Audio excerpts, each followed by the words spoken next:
네, LH가 순살 아파트 논란으로 2021년 임직원들의 땅 투기 의혹 이후 2년 만에 또다시 국민 앞에 고개를 숙이고 또 쇄신을 약속했습니다. 2년 전 쇄신 약속과 이번 논란을 계기로 이권 카르텔 타파를 선언한 LH의 이야기 먼저 들어보고 본격적인 토론 시작해보도록 하겠습니다.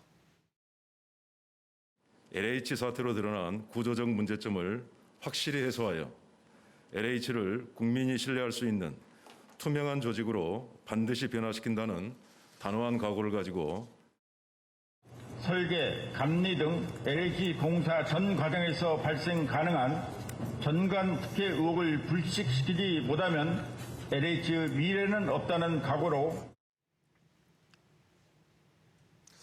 네, 지금 이한준 LH 사장의 얘기만 들어봐도 LH에서 근무했던 직원들이 시공이나 설계업체 등으로 가면서 거기서 이제 제대로 된 사업성에 대한 평가보다는 어떤 전관에 대한 예우 방식으로 사업성이 이루어졌던 게 문제다. 그래서 그를 타파해보겠다라는 얘기인데요. 이번에 철근이 누락된 아파트로 확인된 15곳의 설계 또 감리를 담당한 업체 40곳 가운데 18곳은 이 LH의 전관이 재취업한 업체로 알려졌습니다. 사실상 업계에서는 LH 전관에 입김이 안 미치는 곳이 없다 이런 비판의 목소리도 나오는데 네. 이한준 사장의 얘기처럼 이 전관의 문제를 타파할 수 있는 좀 계기가 될 수 있을지 그리고 실현이 가능할지 좀 의문이 들더라고요. 어떻게 보십니까? 계기가 됐으면 좋겠고요. 그렇죠. 반드시 실현이 됐으면 좋겠는데 네. 저는 쉽지는 않을 것 같습니다. 왜 이게 전관 문제가 생기냐면 사실 LH만의 문제라고 볼 수는 없고요. 우리 사회 산업 전반적으로 이게 굉장히 좀 많이 발생을 하고 있습니다. 그렇죠. 왜 전관을 하느냐 이유를 좀 살펴보면은요. 첫 번째 이유는 이제 전문성을 가진 이제 해당 업체에서 그 인재를 영입을 해서 그렇죠. 이제 전문 분야를 활용하면 긍정의 효과가 나오는데 대부분은 이제 영업으로 이제 활용을 좀 하는 거죠. 굉장히 일이 좀 쉽게 풀립니다. 예를 들어서 부장이나 퇴직 임원을 이제 받는 경우에 보통의 절차를 거친다면 한 달이 걸릴 일도 네. 전화 한 통화를 하면 전화해서 김 과장 이거 우리 좀 급한데 좀 해줘야겠어라고 하면 사실상 거부하기가 굉장히 어렵고요. 그러니까 아는 사이일 확률이 높은 거죠. 그렇죠. 어렵고 또 그렇게 얘기를 하겠죠. 나중에 나도 퇴직을 하면 나도 저 자리나 다른 자리로 가야 되는데 내가 지금 원칙대로 일을 진행했을 때 어떤 관례적인 여러 가지 문제가 생길 수도 있기 때문에 결국에는 영업 문제, 여러 가지 일을 쉽게 푸는 방법 중에 하나가 전관 예우입니다. 이게 산업계도 굉장히 팽배해 있는데 가장 문제는 좋습니다. 전관 예우해도 좋은데 일을 제대로 하면 괜찮거든요. 아마 예. 법적에도 전관 예우가 굉장히 많을 텐데 일만 잘하면 아무런 문제가 없습니다. 저는 괜찮다고 봐요. LH 전문성이 있는 기관입니다. 그러면 그렇죠. 좋은 인재를 영입해서 일 제대로 하면 괜찮은데 지금 같은 경우도 일을 제대로 안 했기 때문에 발생하는 문제거든요. 그렇죠. 그래서 단순히 전관을 없애면 이런 일이 생기지 않을 거야. 보강철근이 누락되지 않을 거야. 과연 전관 때문에 보강철근 누락이 이게 문제가 됐을까를 생각해 보면 물론 하나의 요인이 될 수도 있겠지만 지금 모든 포커싱이 전관 예우에 맞추다 보니까 네네. 마치 전관 예우가 없어지게 되면 막아버리게 되면 앞으로 이런 안전 문제는 해결될 거야. 해결될 거야. 라고 지금 포커싱을 맞추고 있는데 저는 전혀 아니네요. 그렇지가 않다라고 보이고요.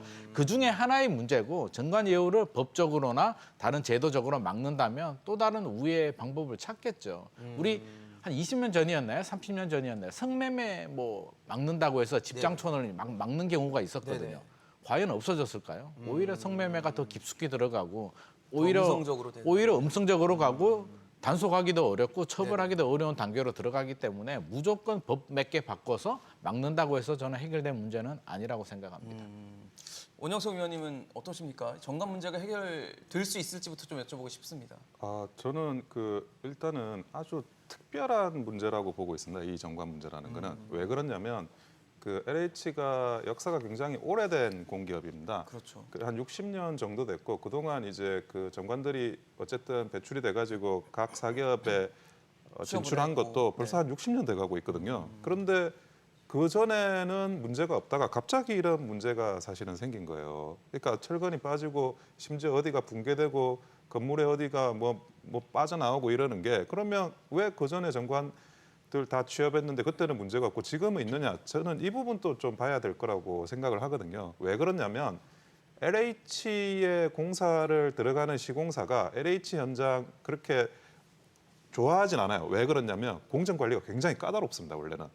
그러니까 공정 관리를 제대로 안 했다고 이렇게 지금 기사가 나오는 게 너무 이례적인 게 과거에 LH 공사 현장 들어간 시공회사들이 그 LH 직원들이 하도 공정 관리를 까다롭게 해가지고 뭐 남는 것도 없다 이런 식으로 푸념을 하는 현장이 원래는 LH 현장이거든요. 그런데 그러면 그 전에는 정관들이 사기업에 재취업하지 않았냐? 다 재취업했어요. 네네. 재취업했는데 그때는 항상 공정 관리가 까다롭다가 왜 최근 들어 이 몇 년간 이 재취업했던 정관이 그 변수는 그전하고 지금하고 똑같은데 왜 철근이 빼먹고 기둥이 뭐 무너지고 이런 그 순살 아파트 문제가 생기느냐?